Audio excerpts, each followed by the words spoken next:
Alright folks, welcome to weeks 25 to 28. This time I brought a mallet. After beating into submission the tractor's control system for the 3-point hitch, I was able to get the brush hog to mount up pretty successfully, and as you can see I'm able to get it to raise and lower. I was also able to kind of adjust its left and right balance so that it's actually level for the most part. I did, however, run into a new issue where I haven't actually been able to use the brush hog yet because the drive shaft that came with the brush hog that doesn't telescope and actually is not able to meet or lengthen far enough to get to the actual tractor's PTO. So anyway, while I'm still tinkering with that, I decided I needed to try to get some crops in the ground, so I borrowed a neighbor's tractor along with his till. And I was able to open up, I'd say, about a half an acre, and it came out pretty good. I think it looks amazing, and we decided to go ahead and put it in some oats. The wife had found this particular brand. I don't know much about them, so we decided we'll get a bag and see how it goes for the half acre. I ended up seeding only about half the bag, so I probably could have gotten a little bit more because I think that bag was originally intended for a full acre. Seeding via a cart is probably the worst way to do this, but at least it's not by hand.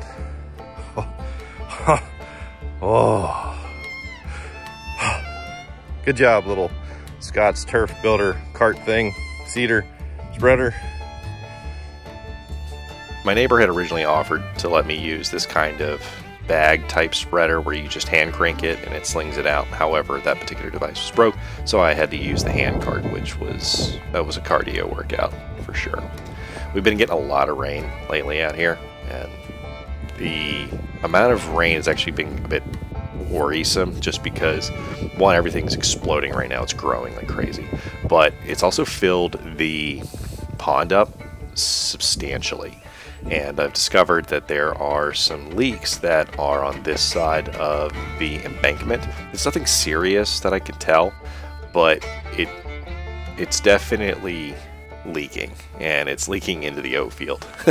So I'm not realistically able to use all of the oat field. In fact, actually, we had a situation where one of the storms that came through, I think the rainwater had come in from the neighbors' places and ultimately washed away a big chunk, so probably about 2/5 of what it is that I planted. So that dirt is just straight gone, and there's actually some video coming up at some point rolled in here. But anyway, the pond is very, very full, but it's been kind of funny because the tadpoles and stuff, and you can see them here. They're huge. I mean, they are absolutely massive, and I can't wait to see how loud the frogs are this year, because they were. I remember when we started looking at the property back, I think it was February 2022, I remember correctly, so many frogs. Something along those lines. Yeah. But they were so loud.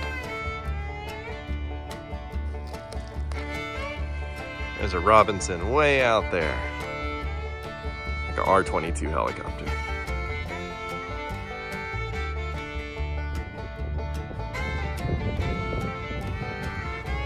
We get a lot of helicopters, which is cool because I like helicopters.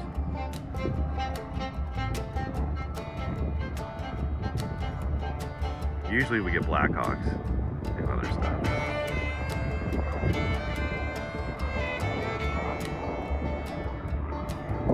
Here's where I was talking about with all that runoff. It's stripped, literally stripped the dirt. There's now like a 2 or 3 inch section where the dirt is just gone. One of my friends had invited me to come out and have a good time with him and his buddies, and you'll see here what my idea of a good time is. And trust me, I had a blast. If you ever get an opportunity to go do what I did, and many gun ranges will offer this, by the way, you can go out and shoot machine guns. It's legal. You have to understand how it all works, but you can own a machine gun, which I think a lot of people they fundamentally do not understand, just because you don't realistically see them. But just because you don't see it doesn't mean it isn't legal.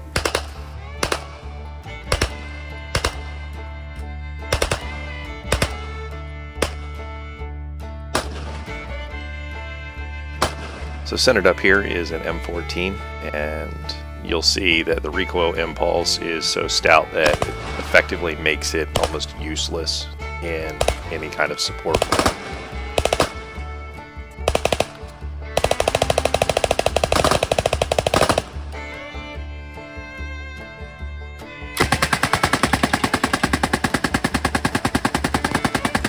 Oh, I love the M60.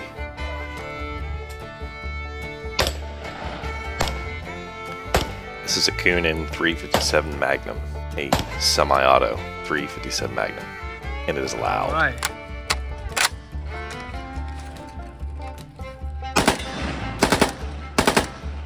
This is a grail gun for me. This is a G3, and it's full auto.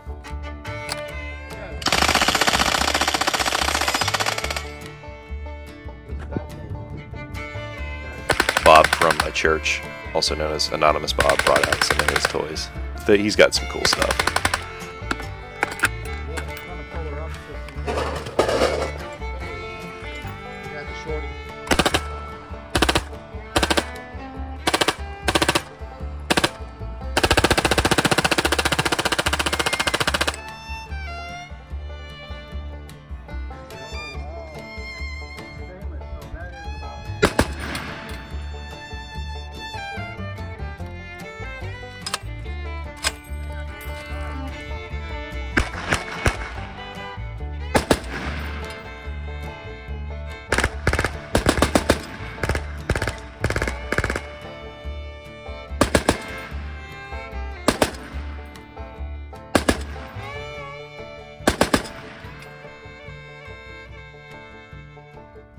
Because it says 357 Magnum on the side, so I bought it for...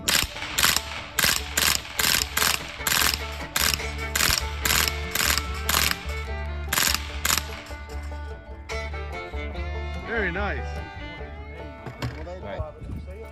While we were out there, I made some new friends, and this is one of the ladies from Survival Sisters 3, which you can find on Instagram. I think they have a YouTube, but I haven't been able to find it yet. If you can find him, go send him some love. Tell him I said hi.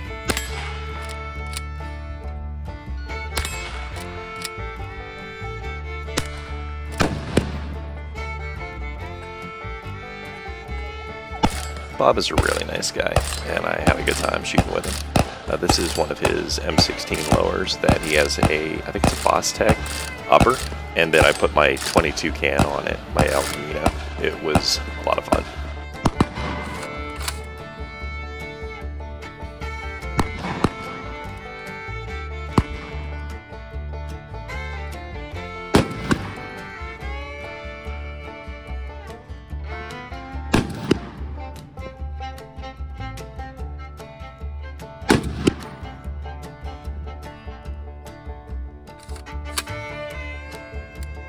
I thoroughly enjoyed myself at that shoot, and I really wished I could have just stayed longer because they had some more stuff and they had some things that I didn't get to pull the trigger on.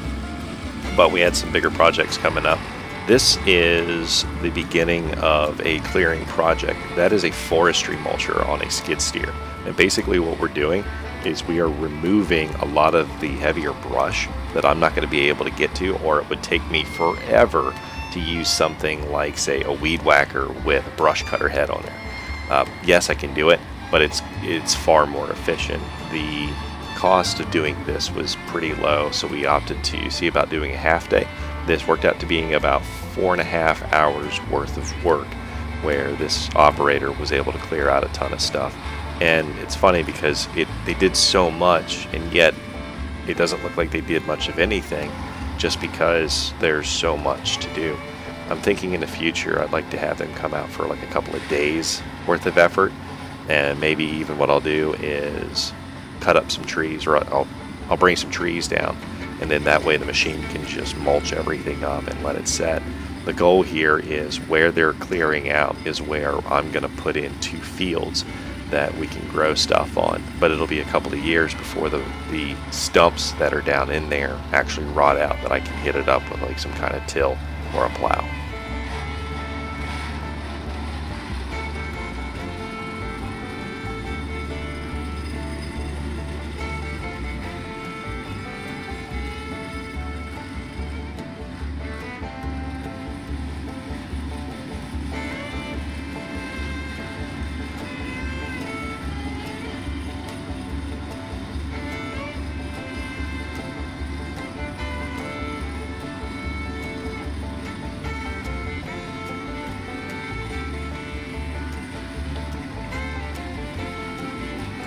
I'm absolutely blown away by how different things look just by taking out a couple of feet worth of brush, where the operator was able to get back into the woods there and kind of open things up. And I can't wait to see how everything kind of settles.